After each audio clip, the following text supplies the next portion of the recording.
introduce our speaker tonight. His name's John McLennan, and he's going to tell you what he's going to be talking about. Thank you.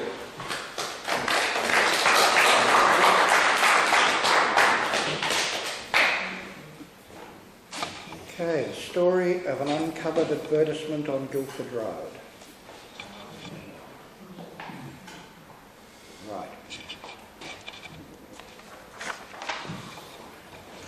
I think we all know which advertisement I'm going to be talking about. It's the big yellow one just down from 8th Avenue, Wrights Limited Produce Store. In 2016, an old business premises in Guildford Road was demolished and two large wall advertisements were uncovered. Having an unseemly curiosity, I wondered, where was this giant billboard-style advertisement created? When was it created? Let me begin by describing a couple of apparent dead ends that I had to follow in this research. Because quite often research is filled with dead ends, and they can create an interesting line of research separate from the one you're doing. Wrights Limited Produce Store was just one of at least 3 produce stores or produce merchants named Wright in Western Australia. There was George Frederick Wright from Fremantle. His store, G.F. Wright, was in the Fremantle markets for many years, and he went bankrupt in 1902, bounced back before dying at his home aged 50 in Hampton Road, Beaconsfield in 1909. That way. That way? Oops. There we go. That's his funeral notice in the paper. Then there was the odd firm of Wright and Ralph, which began and ended as produce merchants, but in the middle went on to own all the horse-drawn buses in Perth. They began in 1896 selling ducks and chaff. They went into buses and bought up all their competitors. Then in 1899 sold their business and 270 plus horses in Pier Street, Perth, when they were continuously accused of cruelty to their horses. Coincidentally, the Perth Tramway Company was starting up at that time, the electric one. Just coincidence that all of a sudden, after years of horse-drawn carriages, there's an electric tramway starting, and there's the complaints about the treatment of the horses. Yes. Anyway, they moved to Kalgoorlie as produce merchants and sold everything they had in Perth. Anything they couldn't sell, they took up to Kalgoorlie and sold. Facade, cabbage, cauliflower, turnip, pumpkin, carrot. Yeah, right. So anyway, the business appears to have folded by 1903 when Thomas Wright, who was the Wright of Wright and Ralph, originally of Keilor, Victoria, and that's a place to remember, Keilor. I'll come back to that. He died in Perth in 1903. George Tite Ralph, that's T-I-T-E, not tight as in hanging on to all his cash, the financier, went back to South Australia where he died in 1916. That's a whole different story, but it's a fascinating one, not for now. Then there was W&T Wright of Greenbushes, recorded in the 1901 Post Office Directory, wrong initials. I've been unable to make a connection, either business or family, between the above-mentioned Wrights and the Wright who created Wrights Limited. As any normal person would, I assumed that there had to be some form of connection. So I had to go back to genealogy to track the family's activities and find the source of the interest in produce, and also to find out what happened to those Wrights behind the big wall advertisement in Maylands. On the 2nd of April 1835, in the little Cornish village named Lincolnhorn, Thomas Wright of the parish of Botus Fleming married Mary Maynard. The parish is in central Cornwall and is largely rural, But the west of the road from Launceston to Liskeard, the parish includes part of Carrendon Hill, which was a mining area. So on one side of the road you had pastoral activities, the other side of the road you had mining, which happened a lot in Cornwall. They had a son named Frederick Thomas in autumn of 1840, and he was registered at Liskeard, 6 miles to the south. Liskeard was the registration district and covered a number of parishes. So that's that one. In the 1841 census, at a farm called Exwell, there was Thomas Wright, 26, yeoman, Mary Wright, John Wright, William Wright, Thomas Wright, aged 1. And then there were the farm labourers. Thomas was the head of the household as a yeoman or farmer and had 3 men along with 3 sons along with 5 male servants and 1 female servant. So the family seems to have been well off. Esquel was in the hands of a Thomas Retallick by 1851, which is the next census, and the Wrights have disappeared. While it's possible that they play a part in this story, I have a strong feeling they did not leave England. I can't prove it, but it's just a feeling. There is no evidence for them arriving in Australia. So time to leave speculation and begin working with findable facts. Frederick Thomas Wright, the youngest son, probably with no inheritance in Lincolnhorn, in Prospect, decided to strike out on his own and emigrated to Victoria. He went mining at Malden in Victoria, some 70 miles northwest of Melbourne. He married Jane Prentice of Malden in 1875. They had 3 children: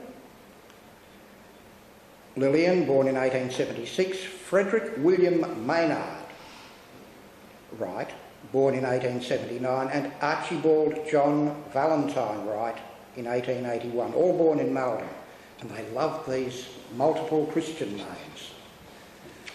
Thomas died in Keilor, down on the coast, just 10 years later, aged only 45.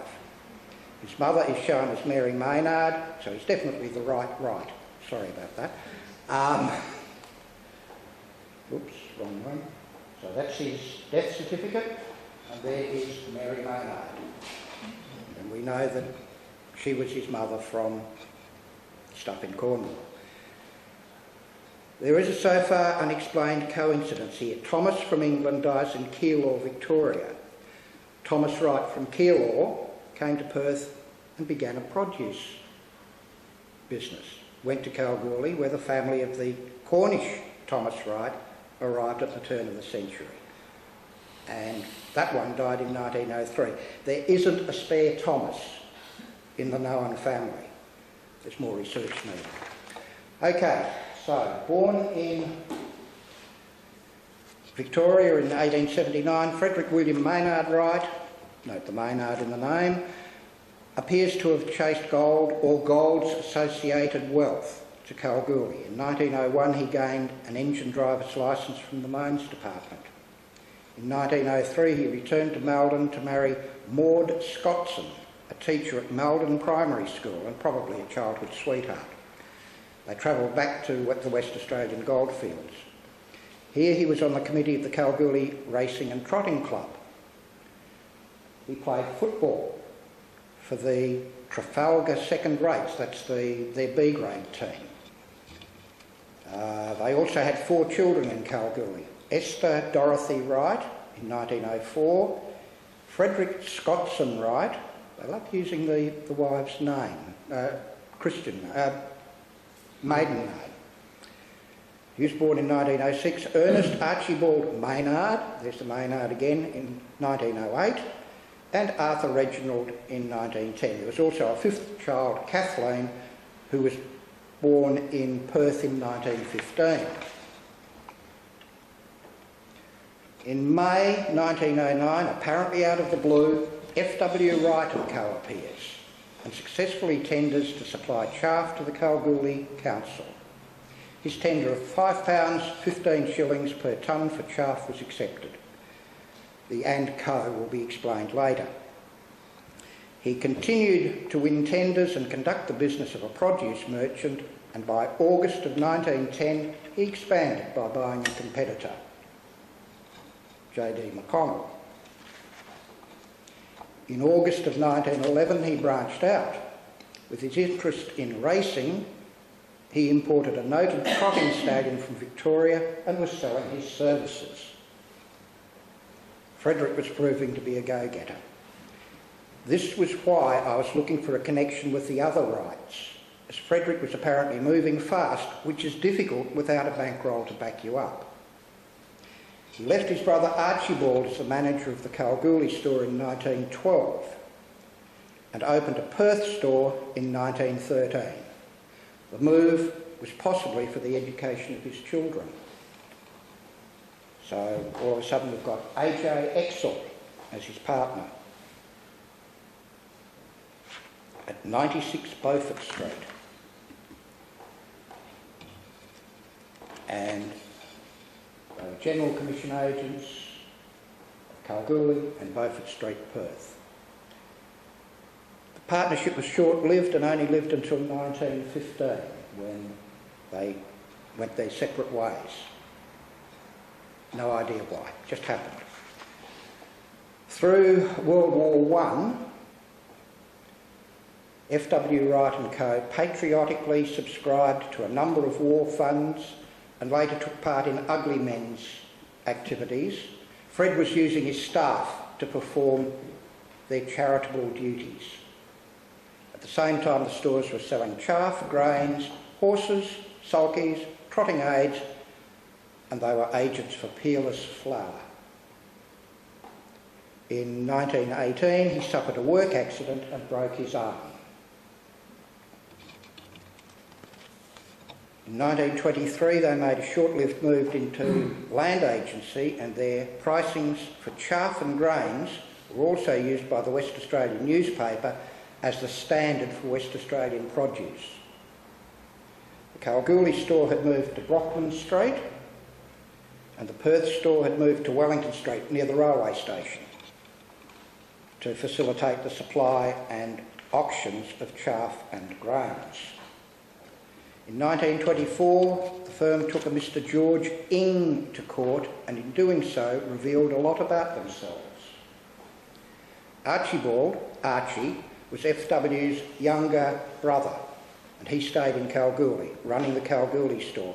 He was heavily into Kalgoorlie trotting, and in 1927 there was an Archie Wright handicap.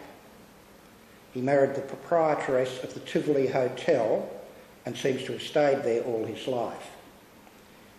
Hambley Maynard Groudon is a tad more difficult to place. He was born in South Australia to a South Australian settler, and his grandmother was an Anne Maynard. Any connection would be back in Cornwall, but it seems likely the "and co" was a family thing. In July of that same year, F.W. Wright and Co. was floated, F.W. Wright and Co. was floated as F.W. Wright and Co. Limited with a capital of £25,000. In January of 1925, Fred bought himself a car, on the company account of course, a Maxwell Roadster. Having reached middle-aged and with a successful business under their belt, the partners seem to have begun thinking of their older years. In 1927, the first signs appeared when it was announced that Mr. H. Groudon of F.W. Wright and Co. would shortly retire from the trade in order to conduct farming operations at Quairading. Frederick William bought a farm in Dalwallinu and competed at the local show. His main competitor in the stock events was a chap by the name of Thomas Nixon. Remember that name, it comes up again. 1927 also saw an agreement with the Carters and Drivers Union. Albany Bell was also involved. There we go, Albany Bell. He also had Carters and Drivers working for him. So there was a union problem. In 1928, second son Ernest Archibald Maynard Wright joined the family business, although he did some jobs wandering for several years. More of the next generation soon. Frederick William had set up home in 48 Bulwer Street, Perth. That photo is actually taken off Google Earth, so it's a little bit twisted. The house itself probably looks a lot better than that, even now. In 1929, a branch of the Perth store had been opened in Essex Street, Fremantle. Old Fred William Wright did visit Maylands in 1930. He was a member of the Hunt Club. This particular hunt began outside this building, the Peninsula Hotel. I'll let you have a quick look at that. Following a brush, they went through to the golf links, across the golf links, around, back. They got rained out at one stage and they eventually lost the trail a couple of miles up the railway track. So FW was hunting nearly every week. At Moora on the 15th of July, Belmont on the 21st, North Perth on the 4th of August, and he repeated the hunt season in 1931. At the same time, he'd become a published author of an economic tract, an interesting foretaste of things to come within the family.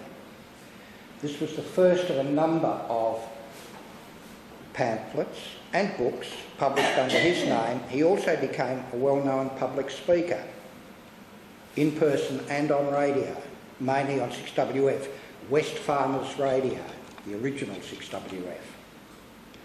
In 1931, he wrote a letter to the editor of the West Australian calling for the removal of petrol-driven vehicles from Australia because of the uneconomic cost of importing fuel for them. He wrote that producing our own farm-grown fuel for a horse-driven economy was the best way for Australia to prosper. Understandable for someone who'd made a fortune selling chaff. This was followed up by letters on air mail, railways and Australian products being preferred over imported products, all understandable in the Great Depression. Frederick William's second son Ernest had attended state primary schools and Hale School. He represented Hale at athletics, football, shooting and cricket. Finishing school at the end of his sub-leaving year, that's fourth year high school, he worked for 2 years with the Bank of New South Wales and then Ford, Rhodes and Davies accountants.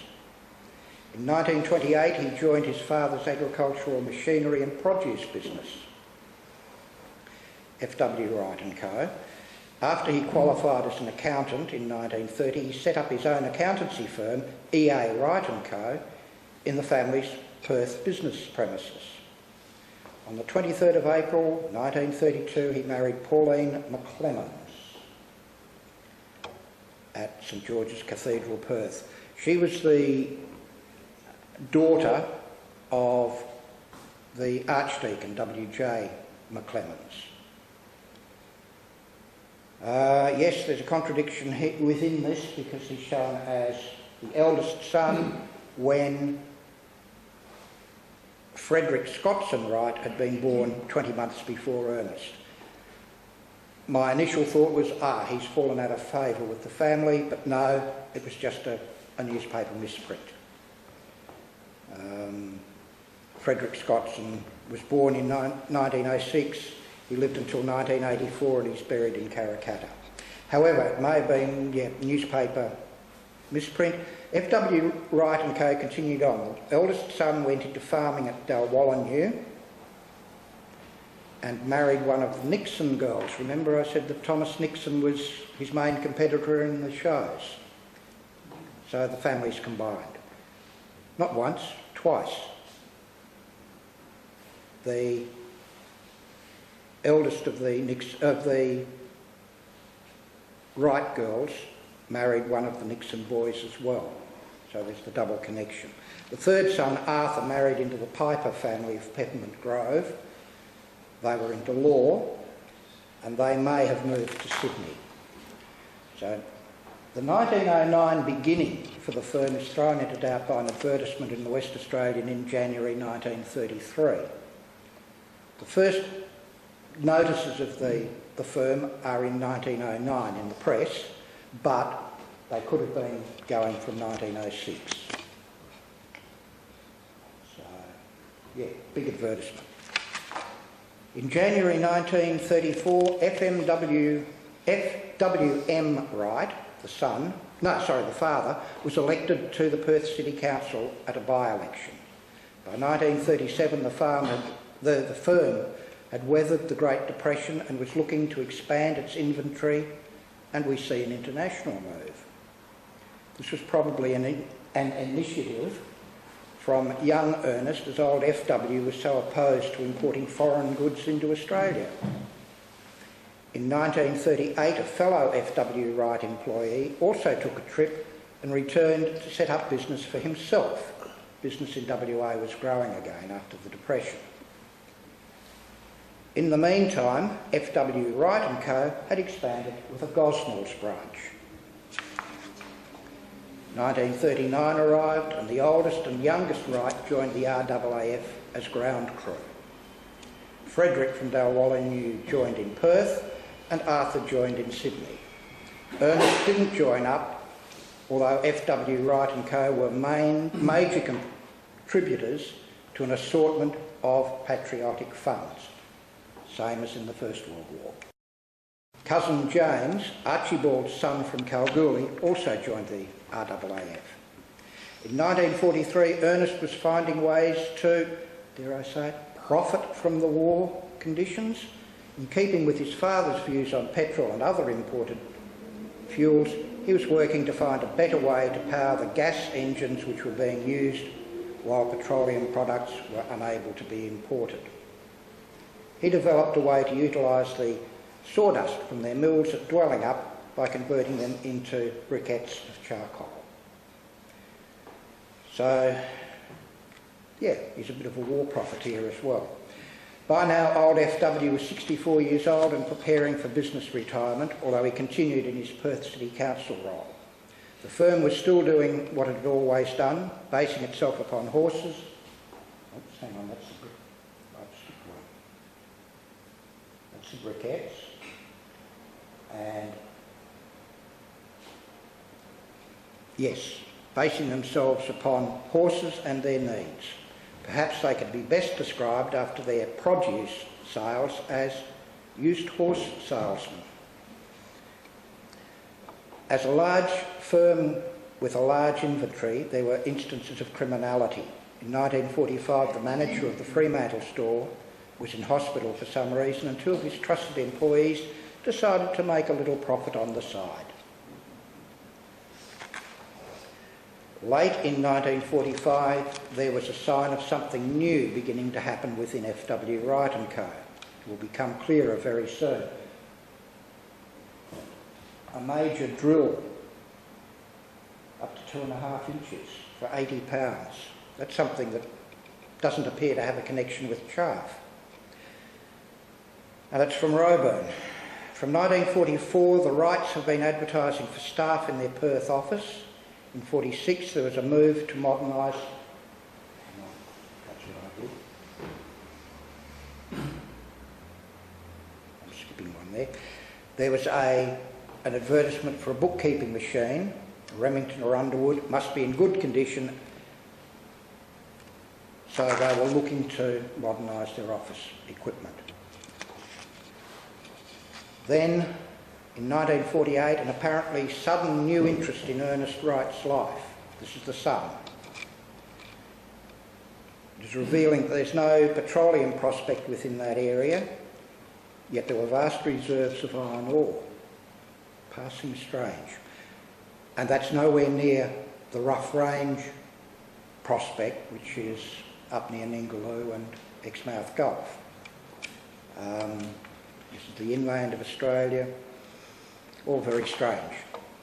While he was playing with the idea of finding Australia's own sources of petroleum, Ernest was also doing businessy things with the family firm. He was floating a new company to take over from F.W. Wright and Co. The new company would be called Wrights Limited.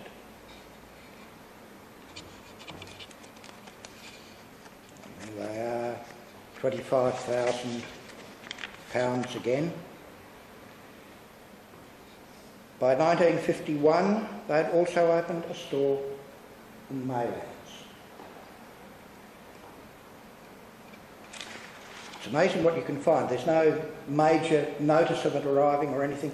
The first we find out about it is lost property. By November, the company needed extra staff for the new Mayland store.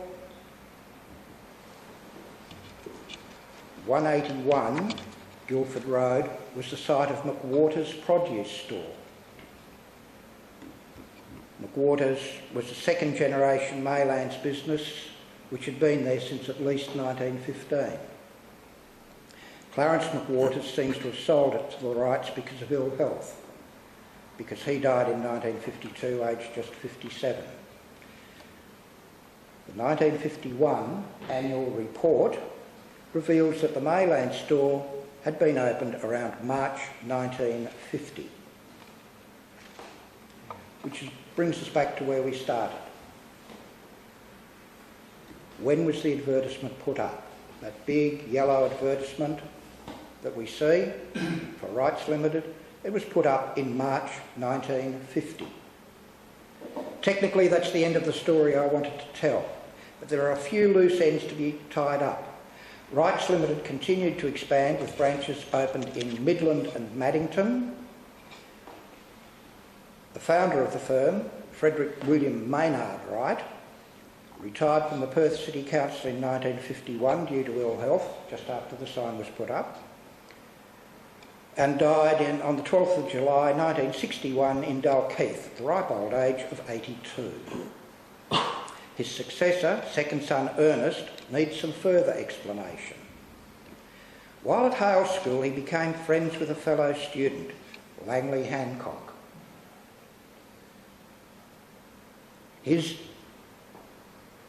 Ernest's entry in the ANU's Australian Dictionary of Biography begins, Ernest Archibald Maynard, Peter Wright, 1908-1985, mining magnate. His wife had given him the name Peter. She did not like any of his Christian names apparently, and just called him Peter, and that's the name he became known by. The following potted information was included in the Dictionary of Biography. It contained, in 1938, he and Hancock joined in mining ventures in the north of Western Australia after Wrights had spent a holiday at Hancock's Mulga Down station near Whitnome Gorge. Their partnership endured for many years without a formal contract. Hancock commented, he was the business head and I was to do the field work. Initially, they operated a jointly financed blue asbestos mine in Whitnome Gorge. In 1943, they sold a controlling interest to Colonial Sugar Refining Company, which renamed the new company Australian Blue Asbestos. Dissatisfied with CSR's management, Wright and Hancock sold their shares in 1948. From 1946, Wright had been involved in developing family pastoral properties, including his 3,500 acre sheep and beef station near York. Wright and Hancock intensified exploration in the Pilbara during the 1950s, proving it to be a mineral-rich area with large deposits of high-grade iron ore. In 1959, they began negotiations with Rio Tinto to finance iron ore mining in the Hamersley region. Peter Wright died in Thailand in 1985 while returning from a trip to England aged 77. And that is 181 Guildford Road. That's it. This was their yard where cars and horse-drawn carriages and so on pulled in, and their general parking area. sign there. Just very quickly, before anyone asks, Mr. Mount was a painter. He worked out of somewhere in 8th Avenue, and I have seen an advertisement mentioning the fact that he was to paint the Maylands Primary School, the inside of the Maylands Primary School. So yes, he was, and that was in 1929, that advertisement, so he was there for a long time. That, Peter Wright. Thank you very much.